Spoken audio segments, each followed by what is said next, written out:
যারা আমাদের জন্য, ভাষার জন্য, স্বাধীনতার জন্য, আমাদের জন্য এই পৃথিবী ছেড়ে চলে গেল এই দেশে। এই দেশ থেকে তারা সুন্দরী স্ত্রী, ছোট ছোট বাচ্চা কাচ্চা কোলে ছিল, বৃদ্ধ বাবা মা ছিল তাদেরও। তারাই হয়তো পরিবারের একমাত্র উপার্জনকারী ছিল।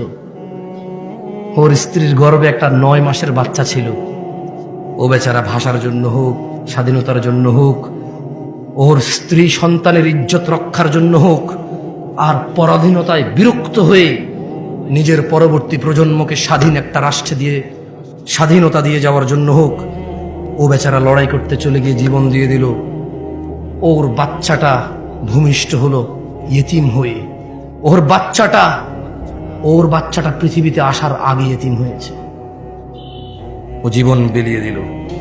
এখন আপনারা বলছেন যে ওদেরকে আমরা স্মরণ করতে হবে টন টন টন টন টন টন টন গান গাইয়া।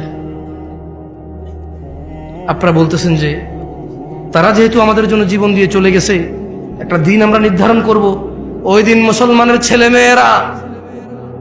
ছেলে মেয়ে একত্রিত হয়ে একাকার হয়ে সেজে গুজে ফুল মাথায় দিয়ে খোপায় দিয়ে, ছেলে তার হাতে ফুল নিয়ে মেয়ে তার খোপায় ফুল নিয়ে যাবে, কোনো এক পাথরে দাঁড়াবে, ছবি তুলবে, জুতা নিয়ে উঠবে না, মোজা নিয়ে উঠবে না, নানা ধরনের নিয়ম থাকবে। আর সারা দিন শুধু আল্লাহ যে মিউজিককে হারাম করেছে, ইসলাম যে মিউজিককে হারাম করেছে, মদ হারাম করেছে কে? ন্যাংটা হওয়া হারাম করেছে কে? মিউজিক হারাম করেছে কে? তো টুংটাং দেশের মানুষ তো মিউজিকটা আল্লাহ হারাম করেছে, এজন্য মিউজিক দিয়ে কাউকে সম্মান করবে না। আপনারা কেন করছেন? টুংটাং দেশের মানুষের মতো হইতে পারবেন না। এতটা বিবেকহীন হয়ে গেছে। মানে বইতে লেখা থাকবে, কেউ একজন বলবে, আচ্ছা মৃত ব্যক্তি গান বাজালে সম্মান পায়, এটা কে বলছে ভাই?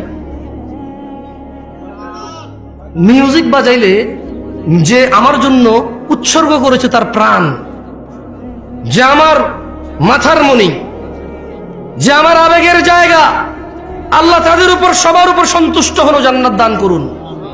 যার যার ইমান আমল যতটুকু ছিল আল্লাহ প্রত্যেকটুকু কবুল করুন, আর আল্লাহ তাদের সাথে ইনসাফ করুন। যেহেতু আমরা জানি না, এখানে হিন্দু বৌদ্ধ মুসলিম সবাই ছিল, আল্লাহ ইনসাফ করুন। আল্লাহ কি করুন?